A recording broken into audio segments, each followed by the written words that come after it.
नमस्कार सभी प्रिय मित्रों का एक बार फिर से साइकोलॉजी के इस लाइव सेशन में बहुत बहुत स्वागत, अभिनंदन। माय डियर फ्रेंड्स, उम्मीद करता हूँ आप लोग अच्छे होंगे और बहुत अच्छी आप पढ़ाई भी कर रहे होंगे। माय डियर फ्रेंड्स, जैसा कि आपको विदित है, कल हम लोगों ने न्यू टॉपिक, न्यू यूनिट शुरू किया, that is learning. First of all, कल हम लोगों ने लर्निंग के बारे में बहुत सारी बातें की, बहुत सारी चर्चाएं की। आज हम पढ़ने वाले हैं वाकई लर्निंग के कितने डोमेन्स होते हैं,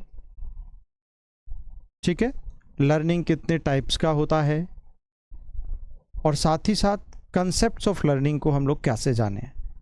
जी, बहुत सारे बच्चे जुड़ चुके हैं, ग्रेट, वेलकम। तो कल हम लोगों ने लर्निंग की डिस्कशन किया, सीखना, अधिगम क्या है, उसका मीनिंग हम लोगों ने सीखा। साथ ही साथ हमने पढ़ा कि सचमुच सीखना मानसिक और बौद्धिक प्रक्रिया का दूसरा नाम है। सीखना व्यवहार में परिवर्तन है, ये परिवर्तन हमेशा तुलनात्मक और स्थायी होता है। कैसा होता है? तुलनात्मक रूप से पहले वाले बिहेवियर की तुलना में परमानेंट चेंज होता है, उसे हम लोग कहते हैं, ठीक है। फिर उसके बाद हम लोगों ने यहाँ पर इसके अर्थ के साथ साथ बहुत सारे मनोविज्ञानियों की डेफिनेशंस को जाना, ठीक है। चलिए, तो अब हम बात करते हैं, यहाँ पर क्रो एंड क्रो की परिभाषा को हम लोगों ने पढ़ लिया था। साथ ही साथ गिलफोर्ड, स्किनर, गेट्स और अन्य, इसी प्रकार वुडवर्थ, हिलगार्ड, क्रॉनबेक, इन सभी की डेफिनेशंस को हम लोगों ने कल डिस्कस कर लिया। उसके बाद अधिगम की विशेषताएं हम लोगों ने पढ़ी।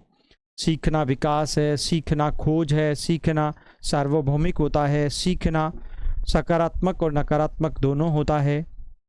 हाँ, सभी प्रिय मित्र एक बार कंफर्म कर दें कि आपके पास क्लासेस का नोटिफिकेशन आ गया था। जिनके पास नहीं आता ना, वो लोग, उन्होंने अपने ऐप का जो नोटिफिकेशन है वो ऑन नहीं कर रखा है, उसको परमिशन नहीं दी हुई है, इसीलिए वो प्रॉब्लम होती है, अदरवाइज नहीं, ठीक है। Very good evening to all of you. Okay okay okay, great. चलिए, ठीक है। उसके बाद फिर हमने पढ़ा सीखना परिवर्तन है, सीखना संपूर्ण जीवन चलता है, सीखना विकास है, सीखना सार्वभौमिक है, सीखना वातावरण की ऊपर है, सीखना सकारात्मक नकारात्मक दोनों होता है, सीखना उद्देश्यपूर्ण होता है, सीखना विवेकपूर्ण होता है, सीखना अनुभवों का संगठन है, सीखना विज्ञान और कला दोनों हैं, सीखना व्यक्तिगत और सामाजिक दोनों होता है, सीखना समायोजन करना है, समस्याओं का समाधान करना है, अनुकूलन करना है, तालमेल बिठाना है, संतुलन स्थापित करना है, ये हम लोगों ने बात की। सीखना आदतों का परिणाम है, सीखना तुलनात्मक रूप से स्थायी परिवर्तन की प्रक्रिया का नाम है। फिर शारीरिक स्वास्थ्य, बीमारी, नोट डाल के लिखा, तंत्रिका तंत्र संबंधी अस्थायी परिवर्तन जो व्यवहार में होता है वो कभी भी नहीं कहलाता है। प्यारे विद्यार्थियों, इस बात को आप लाइफ टाइम ध्यान रखो। एक और बात कही हमने, सीखना परिपक्वता तो नहीं है, क्योंकि परिपक्वता एक निश्चित आयु सीमा में जाकर, एक निश्चित अवस्था में जाकर रुक जाती है, पूरी हो जाती है, लेकिन सीखना रुकता नहीं है, सीखना जीवन पर्यंत जारी रहता है, टिल डेथ, लाइफ टाइम जारी रहता है। जी हाँ प्यारे बच्चों, बहुत बहुत स्वागत आप सभी का, ठीक है।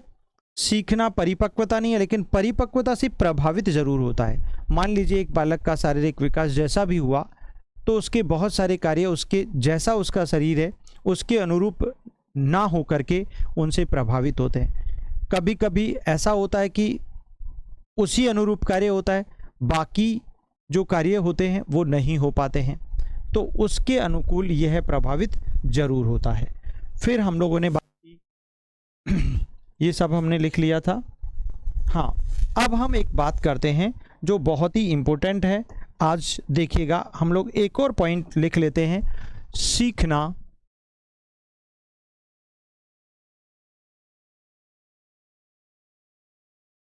एक प्रक्रिया है, सीखना एक प्रक्रिया है, न कि उत्पाद। ठीक है, ये कहते हैं learning is a process not product, not product. ठीक है, के बाद हम यहां पर डिस्कस करें तो सीखना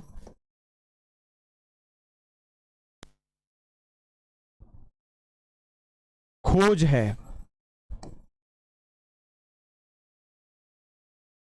सीखना क्या है? खोज है, मतलब इन्वेंशन। ये हम लोगों ने शायद कल भी डिस्कस कर लिया था। सीखना खोज है, ये सारी बातें हम लोग कल कर चुके। आगे चलकर हम एक दो पॉइंट और अगर पढ़ें, समझना चाहें तो निश्चित तौर पर सीखने में समय लगता है। ठीक है ना, सीखना सर्वांगीण विकास करना है।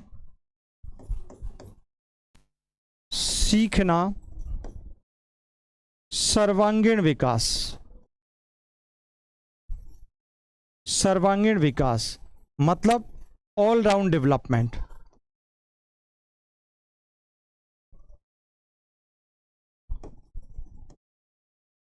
ऑल राउंड डेवलपमेंट है, सीखना सर्वांगीण विकास प्राप्त करना है।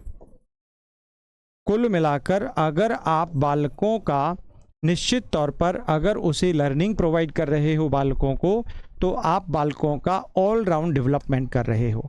उसका शारीरिक, मानसिक, बौद्धिक, तार्किक, नैतिक, आध्यात्मिक आदि सभी प्रकार का ज्ञानात्मक सभी पक्षों का जो आप विकास करते हो, तब जाकर किसी बालक का, किसी व्यक्ति का ऑल राउंड डेवलपमेंट वाला जो लक्ष्य है वो अचीव होता है, प्राप्त होता है। मेरे प्रिय मित्रों, तो यहाँ पर ये सीखने के संदर्भ में हमने विशेषताओं को पढ़ा, जाना, पहचाना। अब आज की क्लास का जो बेहतरीन टॉपिक है वो होगा यहाँ से शुरू, आज का टॉपिक। और आज का टॉपिक आपको खोपड़ी में सेट करने वाला पढ़ना है, क्योंकि ये टॉपिक आपकी ज़िंदगी बना देगा। याद रखना, ये टॉपिक आपकी लाइफ बना देगा, क्योंकि इससे रिलेटेड ऐसा शायद ही कोई एग्ज़ाम हो जिसमें क्वेश्चन ना पूछा जाए, शायद ही, संभव नहीं है। इसीलिए मुझे लगता है कि क्वेश्चन ज़रूर बनेगा, आप ध्यान से पढ़ लीजिएगा। ठीक है ना, तो आज के टॉपिक में हम लोग पढ़ने वाले हैं 3 बातें। कितनी बातें बेटा? 3 बातें। पहला, types of learning, types of learning पढ़ने वाले हैं, नंबर 1। उसके बाद हम लोग पढ़ने वाले हैं नंबर 2 में हम लोग पढ़ेंगे domains of learning, domains of learning. और नंबर 3 में हम लोग पढ़ने वाले हैं concept of learning, concepts of learning.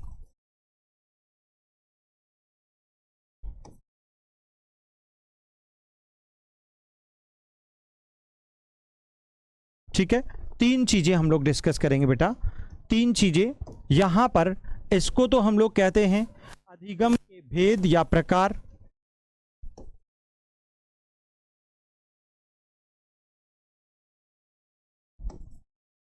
इसको कहते हैं अधिगम के अनुक्षेत्र,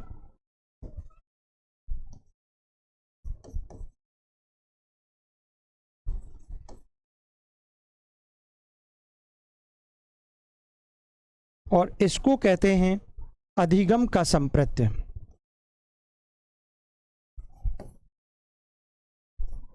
अधिगम की संकल्पना,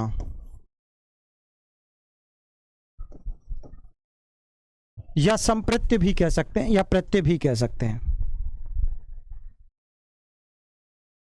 हाँ बिल्कुल डॉक्टर अजय जी, 100%। अरे टेस्ट सीरीज ही टेस्ट सीरीज नहीं, 3.0 के लिए तो हम बहुत कुछ मसाला तैयार किए हुए हैं, और अब महा मैराथन महा मैराथन महा मैराथन ला रहे हैं आपके लिए। आप बेफिक्र रहें, आप बिल्कुल भी चिंता ना करें, हमें आपसे ज़्यादा चिंता है।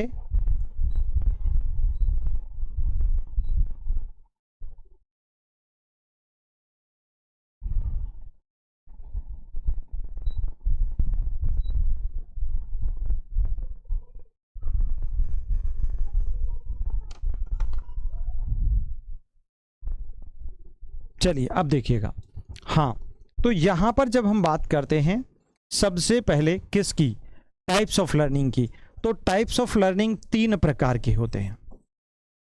अधिगम के डोमेन्स भी 3 टाइप्स के होते हैं और अधिगम की संकल्पना भी 3 टाइप्स में डिवाइडेड होती है। यानी गजब की बात है यार, सभी के 3 टाइप्स हैं। कितने टाइप्स हैं? 3 टाइप्स हैं। 1 बाय 1 एक एक को हम पढ़ते जाते हैं, समझते जाते हैं, सीखते जाते हैं। जब टाइप्स ऑफ लर्निंग पढ़ा जाए तो how many types of learning, बात टाइप्स ऑफ लर्निंग की है, अधिगम के भेदों की है। ऐसा नहीं है अधिगम के सिद्धांतों की बात कर रहे हैं हम लोग यहाँ पर, नेवर। अधिगम जो होता है, सीखने की प्रक्रिया जो होती है, वो उसके 3 तरीके होते हैं। इस प्राणी जगत में चाहे कोई भी मानव है, कोई भी शिशु है, कोई भी बालक है, कोई भी पशु है, कोई भी पक्षी है, वह अपने 3 तरह की क्रियाओं से, 3 तरह के एस्पेक्ट से सीखने की अवधारणा को या सीखने के ज्ञानात्मक क्षेत्र को अचीव करता है। प्यारे बच्चों, तो इस कारण सीखने के भेदों को हम लोग 3 तरह की या 3 स्टेप्स में डिवाइड कर देते हैं। बात जब डोमेन्स की आती है तो यहाँ पर डोमेन्स का सीधा सीधा तात्पर्य है कि अधिगम के दायरे में ऐसी कौन सी विषय वस्तु शामिल की जाए जो उसको डिफाइन करे। ठीक है, तो उसका दायरा, उसका सीमा क्षेत्र, उसके डोमेन्स जो उसके इंटरनल एस्पेक्ट्स को डिफाइन करते हैं, उन्हें डोमेन्स हम लोगों ने नाम दे दिया। और फिर है संकल्पना, संप्रत्य। वास्तव में मूल अवधारणाएं 3 ही होती हैं। मूल कंसेप्ट्स जो होते हैं वो 3 ही टाइप्स के होते हैं जब हम बात लर्निंग की करते हैं। तो 1 बाय 1 एक एक चीज को हम लोग यहाँ पर डिस्कस करने जा रहे हैं बेटा। तो सबसे पहले फर्स्ट पढ़ते हैं types of learning. Types of learning यानी अधिगम के भेदों को मैं यहाँ पर आपको पढ़ाने जा रहा हूं। इसमें क्या क्या आएगा? नंबर 1 बेटा, सीखना यानी सीखने के जो भेद होते हैं वो 3 टाइप्स के होते हैं। कितने टाइप्स के होते हैं? 3 टाइप्स के होते हैं। ठीक है, पहला होता है गत्यात्मक अधिगम। गत्यात्मक अधिगम जिसे हम लोग डायनामिक लर्निंग के नाम से जानते हैं।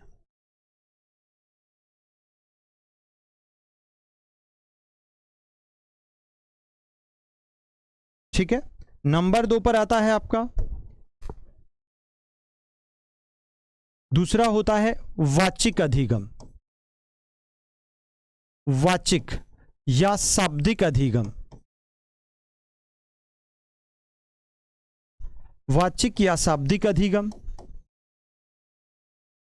जिसे कहा जाता है वर्बल लर्निंग। क्या कहते हैं बेटा? Verbal learning. Verbal learning. ठीक है, इसी प्रकार जो हम तीसरा वाला टाइप पढ़ते हैं, इट मीन्स सीधे सीधे से पहला हो गया गत्यात्मक डायनामिक। इसको आप एक्टिव यानी निश्चित तौर पर इसको आप चाहें तो मोटर लर्निंग के नाम से भी पुकार सकते हैं। ठीक है, वेरी सिंपल। और तीसरा होता है आपका समस्या समाधान अधिगम। समस्या समाधान अधिगम। अधिगम यानी प्रॉब्लम सॉल्विंग लर्निंग। क्या कहते हैं बेटा इसको? Problem solving learning.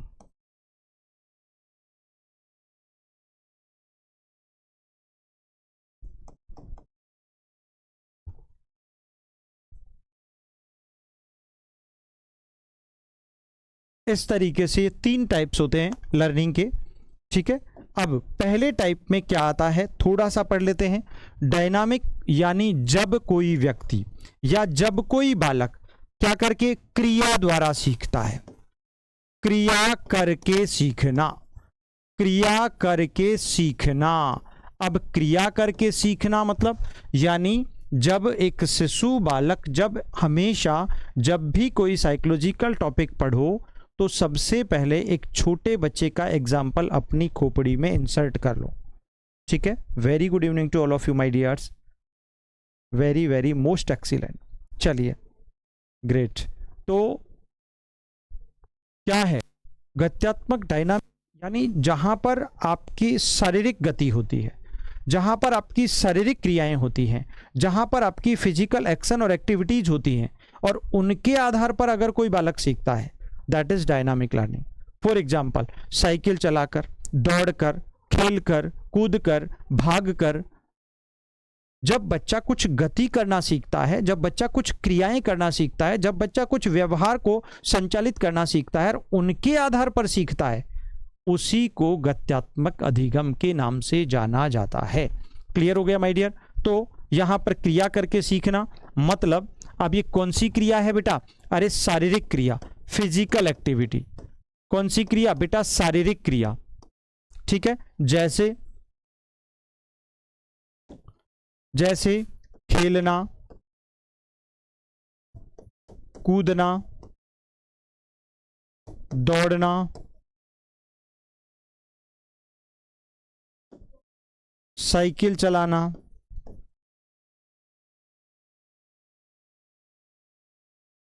आदि क्रियाओं द्वारा सीखना। सिंपल, आदि क्रियाओं द्वारा सीखना। ठीक है, बहुत आसान हो गया। अब बात करते हैं इसमें क्या आएगा बेटा? अरे वर्बल लर्निंग में, अरे शब्दों, वर्णों, वाक्यों, कथनों, स्टेटमेंट के आधार पर सीखना। ठीक है ना? आप जो सुन रहे हो वही तो बोल रहे हो, वही तो सीख रहे हो। आप जो बोल रहे हो तो शब्दों के प्रयोग द्वारा, किसके प्रयोग द्वारा? शब्दों के प्रयोग द्वारा सीखना। माने हाँ, आपसे कुछ बोला, आपने सुना, आपने इमिटेट किया, उसको नकल की, उनको अनुकरण किया, उनको फॉलो किया। एक छोटा बच्चा यही करता है निश्चित तौर पर। तो शब्दों के या भाषाई अभिव्यक्ति द्वारा सीखना वाचिक अधिगम कहलाता है, वर्बल लर्निंग कहलाता है। क्या कहलाता है बेटा? सीधा सीधा सा वर्बल लर्निंग कहलाता है। ठीक है, देखिएगा, शब्दों के आधार पर सीखना।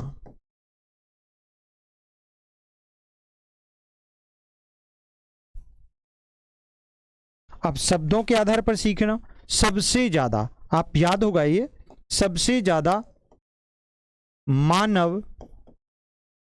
मानव इसी तरीके से सीखता है, इसी तरीके से सीखता है। निश्चित तौर पर आपने देखा होगा, कोई भी बालक, व्यक्ति, शिशु, है ना, मानव, जितने सारे लोग हैं, वो निश्चित तौर पर एक आपने या मैंने माँ कहना कहाँ से सीखा? जब माँ सुना तभी तो माँ बोलने लगे। नहीं सुनते तो कभी नहीं बोलते, नहीं सुनते तो कभी नहीं बोलते। इसीलिए मैं हमेशा हर बार हर बच्चे को सिखाता हूं, a good listener is the best speaker. ये मैंने नहीं कहा, ये यूनिवर्सल ट्रुथ है। एक अच्छा श्रोता, एक जो अच्छा सुनता है ना, वही तो बोलता अच्छा है। जो जन्म से गूंगा है ना, जो बहरा है, जो सुन नहीं सकता, जन्म से बहरा है, वो 100% गूंगा भी होगा। क्योंकि जिस बच्चे ने मां शब्द सुना ही नहीं, तो मां बोलेगा कहां से? Never, not possible. ठीक है ना, कभी नहीं हो सकता, असंभव है।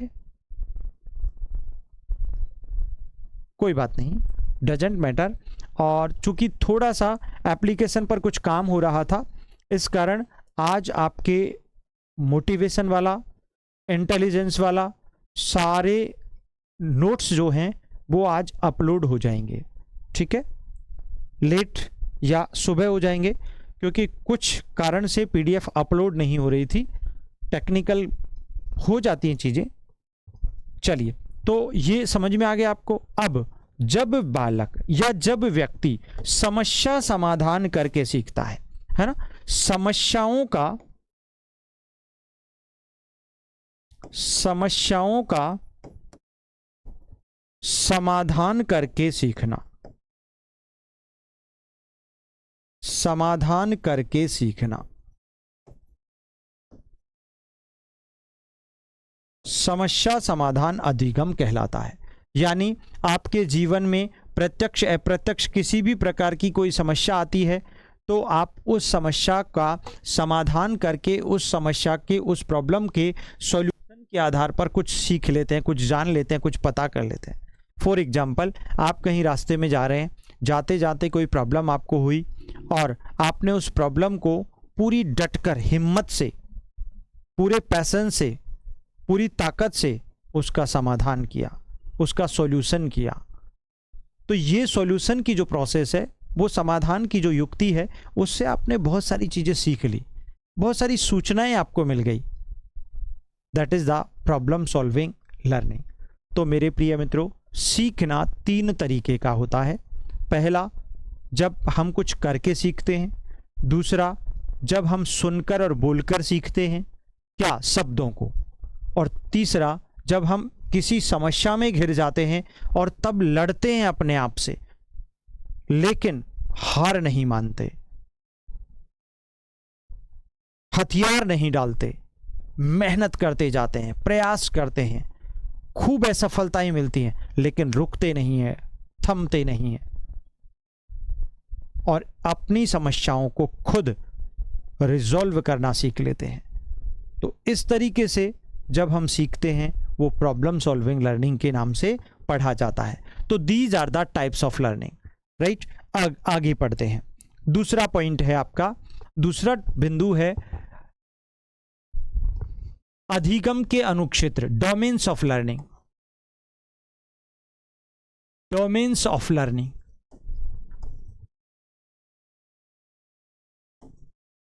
ये भी बहुत इंटरेस्टिंग टॉपिक है। सीधा सीधा डायरेक्ट पूछ लिया जाता है, डायरेक्ट उठाकर पूछा जाता है। डोमेन्स ऑफ लर्निंग आखिर है क्या? अधिगम के अनुक्षेत्र किसे कहते हैं? That's very simple.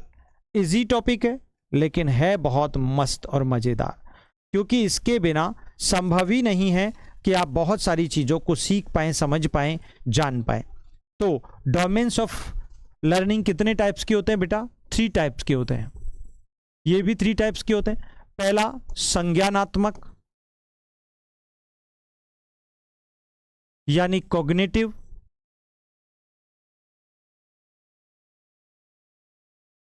डोमेन, अनुक्षेत्र लगा सकते हो आप चाहो तो, मैं इसको शॉर्ट ही लिख रहा हूं। दूसरा है क्रियात्मक अनुक्षेत्र, जिसको साइकोमोटर कहा जाता है।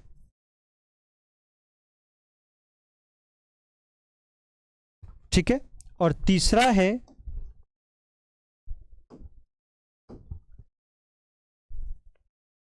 भावात्मक अनुक्षेत्र, यानी अफेक्टिव।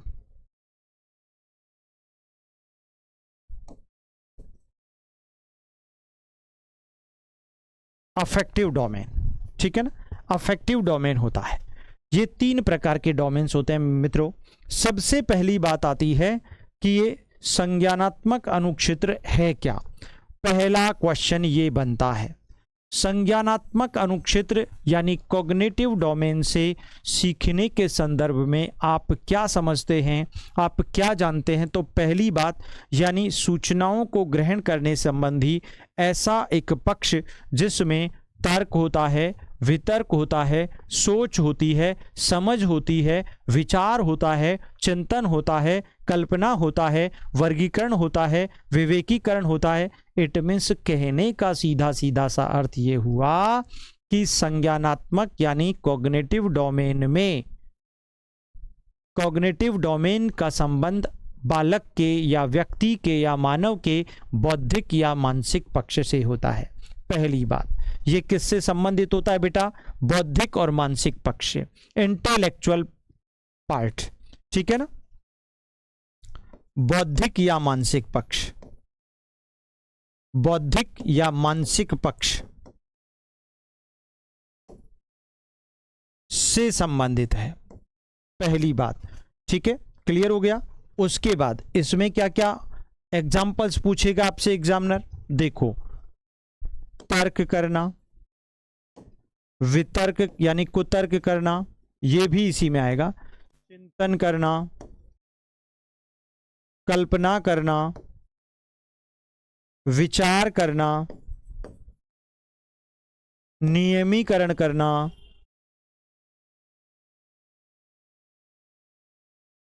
नियमीकरण करना, वर्गीकरण करना, विश्लेषण करना, निर्णय करना। ठीक है, मतलब ऐसी सभी विचारधाराएं, सीधे सीधे से अर्थ पर व्याख्या करना, वर्णन करना। ठीक है, आप सारे आ गए इसमें। व्याख्या करना कह दो, क्या बचा है, वर्णन करना कह दो, आदि सभी जो पक्ष होते हैं इनका सीधा संबंध बालक के या व्यक्ति के मानसिक, बौद्धिक, इंटेलेक्चुअल पार्ट से या पक्ष से होता है।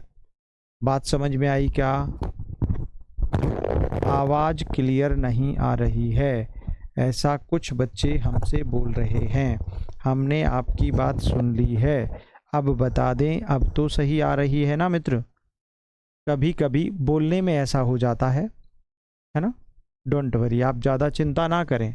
तो ये सारे के सारे एग्जाम्पल्स ऐसे की ऐसे उठा के टिका देगा। याद रखना, गलती मत करना मेरे मित्रों। समझ में आ गया? सीधा सीधा सा कॉन्सेप्ट होता है प्यारे विद्यार्थियों, निश्चित तौर पर बहुत आसान होता है। हाँ देखिएगा, अब पढ़ते हैं हम लोग क्रियात्मक पक्ष। क्रियात्मक पक्ष, अब इसका संबंध किससे है भाई? इसका संबंध ज्ञानेंद्रियों और कर्मेंद्रियों, ज्ञानेंद्रियां एवं कर्मेंद्रियां।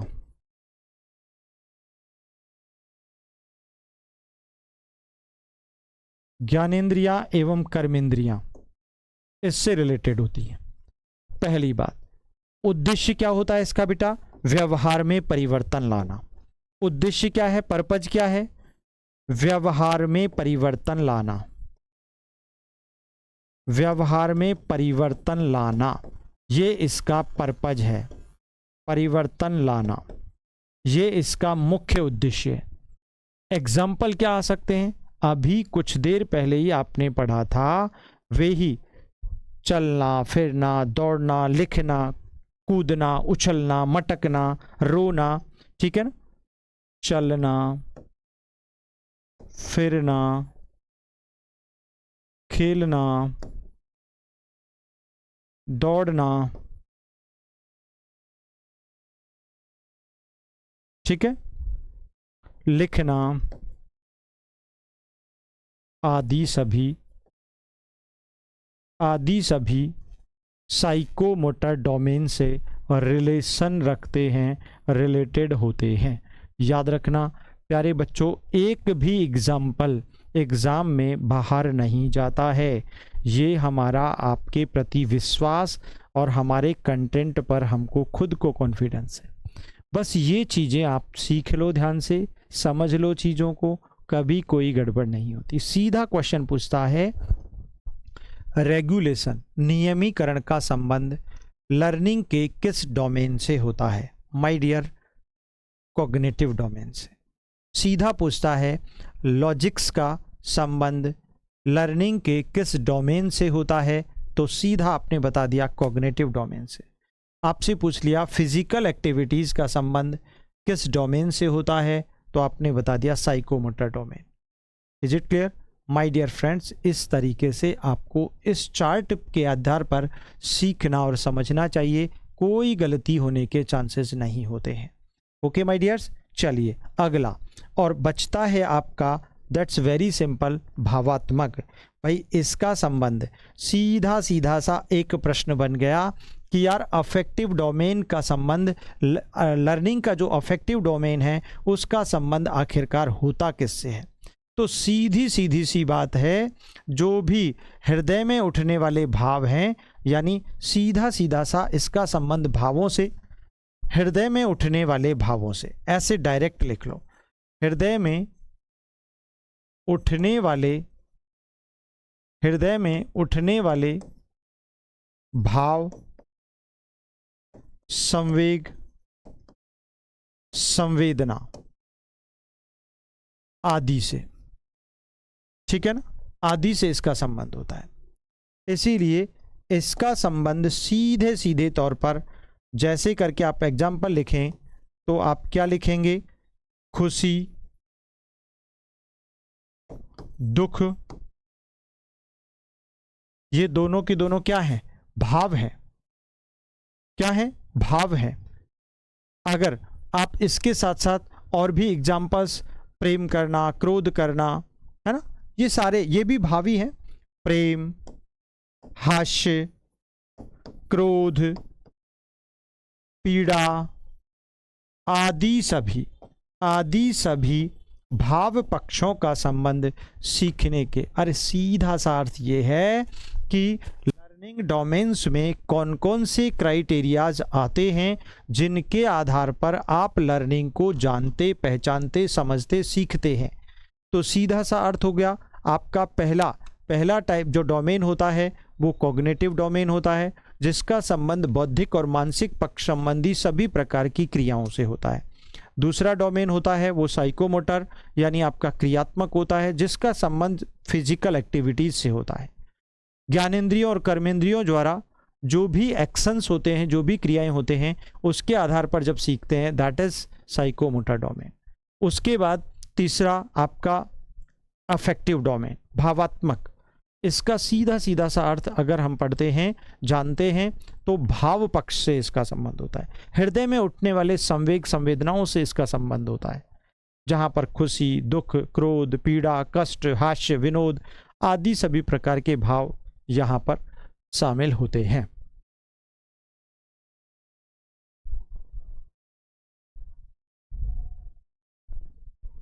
नौ बजे से क्लास हमारी चल रही है कंटिन्यूअस, माय डियर। और जिनके पास भी क्लास का नोटिफिकेशन नहीं आता बेटा, इसका मतलब आपने, फॉर एग्जाम्पल, हम एग्जाम्पल के तरीके पर आपको दिखाएं तो देखिएगा, ये एप्लीकेशन है। इस एप्लीकेशन को कुछ देर तक अगर आप प्रेस करके ऐसे रखते हैं तो आपको एक इंफॉर्मेशन आती है, ऐप इन्फो करके आता है। ऐप इन्फो में जैसे ही आप जाते हैं तो वहाँ पर नोटिफिकेशंस को आपने ऑफ कर रखा है, परमिट नहीं दे रखी, परमिशन नहीं दे रखी, इसलिए आपके पास क्लास की सूचना नहीं पहुंचती है। तो आप एप्लीकेशन को थोड़ी देर प्रेस करके रखें, फिर ऐप इन्फो वाले ऑप्शन में जाएं और फिर वहां से आप अपने नोटिफिकेशंस को अलाउ करें, तब जाकर आपके पास क्लासेज का नोटिफिकेशन आएगा माय डियर। इसीलिए आप जो गलती कर रहे हैं उस गलती को बिल्कुल ना करें, ठीक है। चलिए ओके, अगला, अब तीसरा कॉन्सेप्ट पढ़ते हैं जो और भी मजेदार है, वो है अधिगम के संप्रत्ति यानी concepts of learning.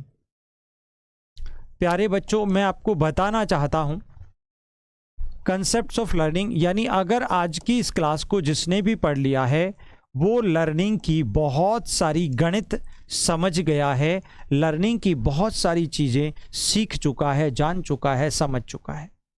My dear friends, जब हम लर्निंग के संप्रत्ति की बात करते हैं या फिर हम कंसेप्ट्स की बात करते हैं तो बहुत आसान हम तरीके से पढ़ लेते हैं। भाई क्या आसान तरीका होता है यार, सीधी सी बात है, व्यवहारवादी, संप्रत्ति, संज्ञानवादी और निर्मितवादी, तीन ही तरीके का होता है। ये कितने तरीके का होता है बेटा? तीन तरीके का। पहला व्यवहारवादी संप्रत्ति,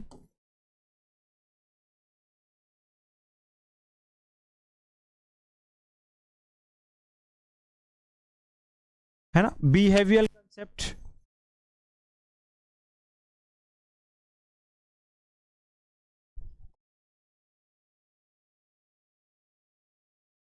ठीक है, नंबर 2 व्यवहारवादी संप्रत्ति, दूसरा होता है संज्ञानवादी संप्रत्ति,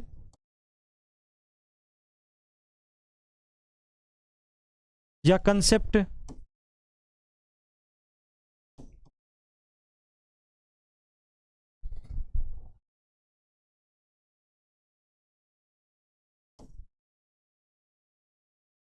कॉग्निटिव कंसेप्ट,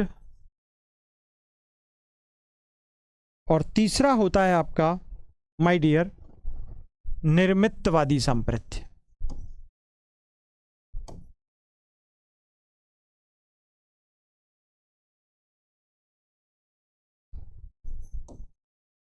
और निर्मितवादी संप्रत्य को हम कंस्ट्रक्टिविस्ट कंसेप्ट के नाम से जानते हैं।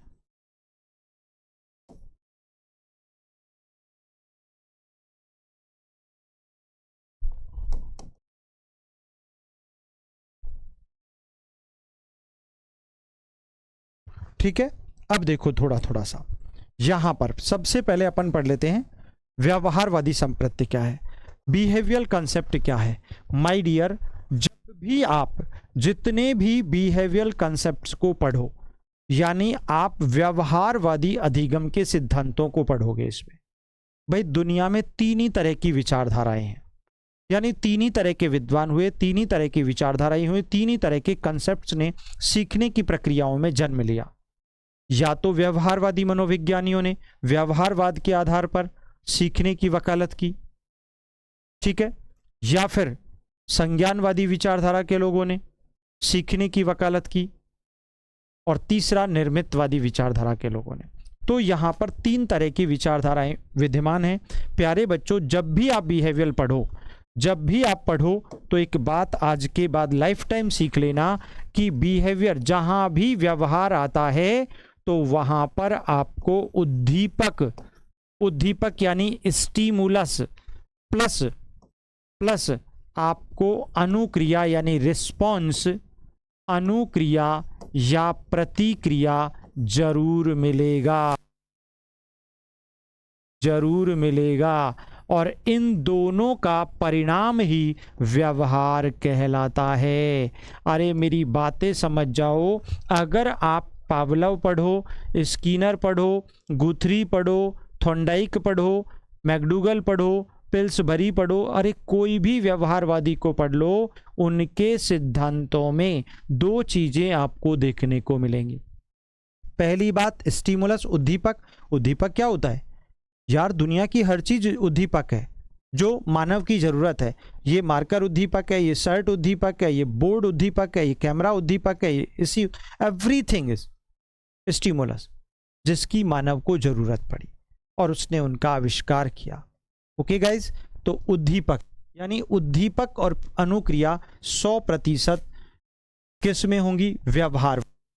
एक बात आपसे एक प्रश्न पूछ ले, वहां पर व्यवहारवादी अधिगम का कोई प्रश्न पूछ ले, संप्रत्य का कोई प्रश्न पूछ ले, तो आपकी खोपड़ी में क्लिक होना चाहिए कि यार स्टिमुलस, उद्दीपक और अनुक्रिया और प्रतिक्रिया जरूर आना चाहिए। बिना उसके व्यवहारवाद होता ही नहीं, बनता ही नहीं, समझा ही नहीं जा सकता। खेल खत्म। बात समझ में आई? व्यवहारवाद मतलब उद्दीपक plus response, stimulus plus response is equal to behaviour. That's very simple. Clear हो गया? तो ये बातें आपको सीख लेनी चाहिए। अब बात आती है कि यार व्यवहारवादियों में आप किन किन को पढ़ने वाले हो? भाई सीधा सीधा कुछ महत्वपूर्ण लोगों का नाम मैं आपको बता देता हूं। ठीक है, देखो बेटा, स्किनर है, ठीक है, थॉर्नडाइक हैं, लव हैं, हल हैं, एडविन गुथरी हैं,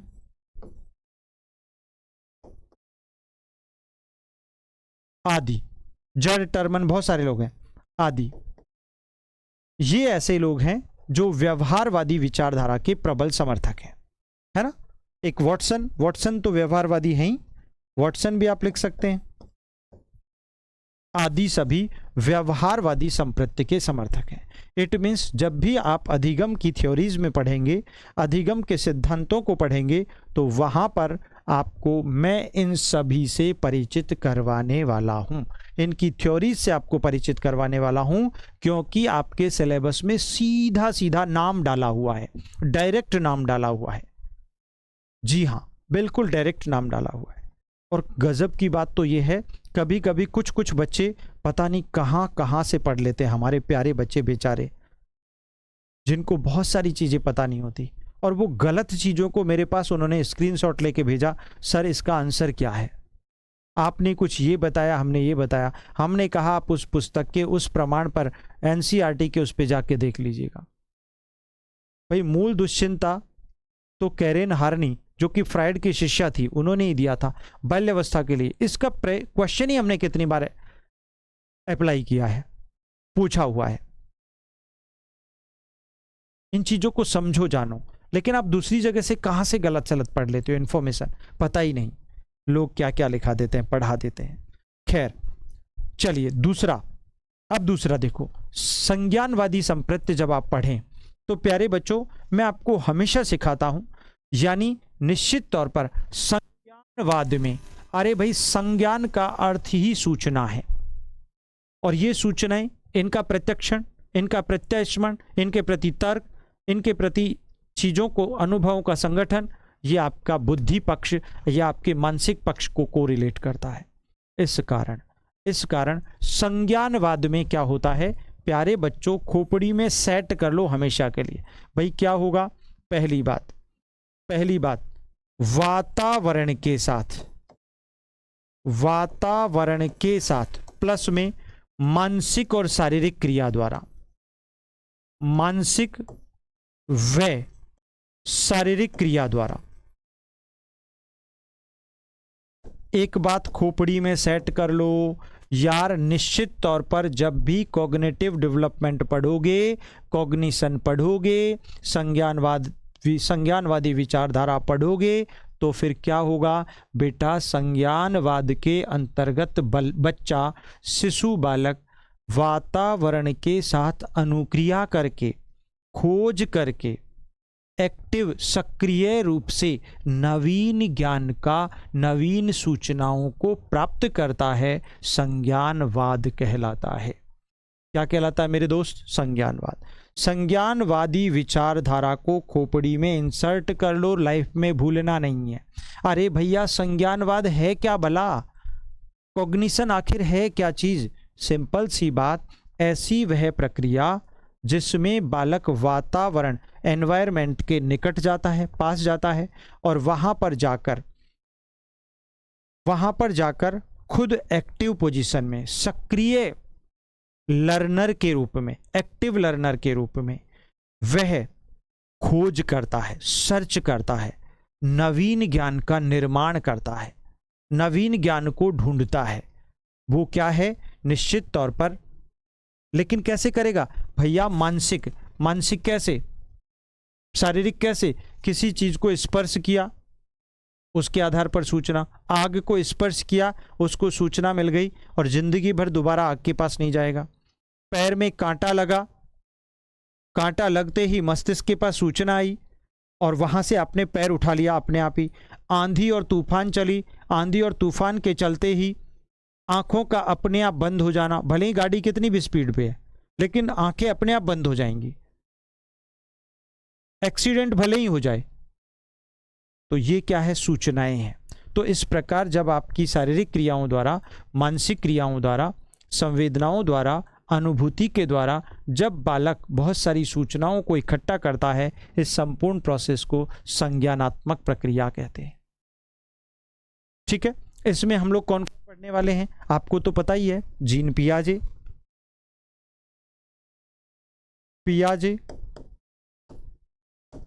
वाइगोत्स्की,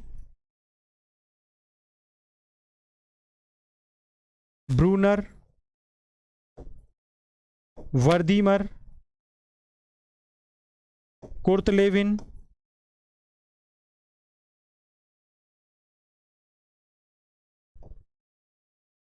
ठीक है, आसुबेल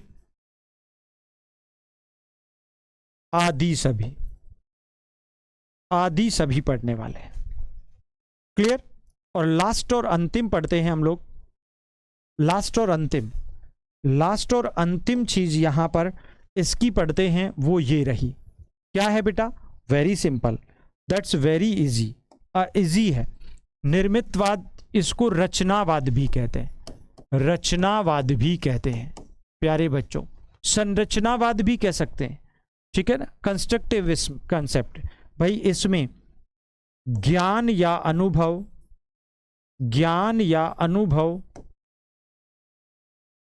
बालक के पास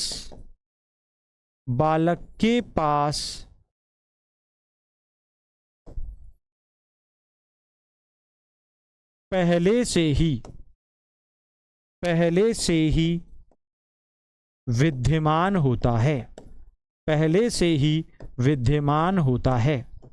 यानी यार सीधी सी बात है, आज तक जीवन में जो कुछ सीखा आपने, जो कुछ एक्सपीरियंसेस आपके पास हैं, जो अनुभव आपके पास है, जो ज्ञान आपके पास है, उस ज्ञान से, उस अनुभव से नवीन चीजों को, नवीन जानकारियों को प्राप्त करना, सीखना निर्मितवाद कहलाता है। यानी इसका मतलब यहां पर एक क्वेश्चन भी पूछा हुआ है कि निर्मितवाद में नॉलेज या एक्सपीरियंसेस रेफरेंस्ड होती हैं, यानी पहले से ही संदर्भित होती हैं, आपके पास पहले से ही विद्यमान ज्ञान होता है, उसी की सहायता से आप नवीन ज्ञान को ग्रहण करते हो, एक्सेप्ट करते हो। That is the process of constructivist concept, निर्मितवादी या रचनावादी विचारधारा। क्लियर? इसके सबसे प्रमुख समर्थक वाइगोत्स्की है। कौन है? सबसे प्रमुख समर्थक वाइगोत्स्की है। इस बात को आपको ध्यान में रख लेना चाहिए। सबसे ज्यादा फेमस जो व्यक्ति हैं वो लेव वाइगोत्स्की है। सो माय डियर फ्रेंड, ऐसा नहीं है यहां पर जीन पियाजे भी इसके समर्थक हैं यार, ऐसा नहीं है कि जीन पियाजे इसके समर्थक नहीं हैं, निश्चित तौर पर है। ये बात आपको विशेष रूप से ध्यान में रख लेनी चाहिए। तो ओवरऑल आज की क्लास में हम लोगों ने कितनी सारी बातें पढ़ी, यानी आज की क्लास इतनी दमदार, इतनी यूनिक, इतनी ज़बरदस्त है, इतनी इम्पोर्टेंट है कि इसके अभाव में आप बहुत सारी चीज़ों को गेन ही नहीं कर सकते, एक्सेप्ट ही नहीं कर सकते। क्योंकि यहाँ पर आज हम लोगों ने जो डिस्कस किया है दैट्स वेरी इंपॉर्टेंट। मैंने आपको डोमेन्स ऑफ लर्निंग बहुत अच्छे से एक चार्ट के आधार पर समझाने की कोशिश की, मैंने आपको टाइप्स ऑफ लर्निंग एक चार्ट के आधार पर समझाने की बात की, और उसके बाद मैंने लास्ट में कंसेप्ट्स ऑफ लर्निंग को आपको समझाने की बात की। इसीलिए आज की क्लास दमदार है, यूनिक है, ज़बरदस्त है, आपके लिए सबसे ज़्यादा यूज़फुल है। माय डियर फ्रेंड्स, इस क्लास को आपको अपने सभी मित्रों तक ज़रूर शेयर करना है, बेहतर ढंग से इसको सर्कुलेट करना चाहिए। आपको बताना चाहिए कि निश्चित तौर पर अगर साइकोलॉजी बेहतर ढंग से पढ़नी है, अच्छे से सीखनी है, तो फिर आप मेरे साथ जुड़ें और उनको आप जोड़ें। तो आज की क्लास में इतना ही मित्रों, धन्यवाद। बाकी पीडीएफ्स आपको कल की डेट में 100% मिल जाएंगी, जहां तक हम लोग कर चुके हैं। ठीक है? Okay, thank you so much.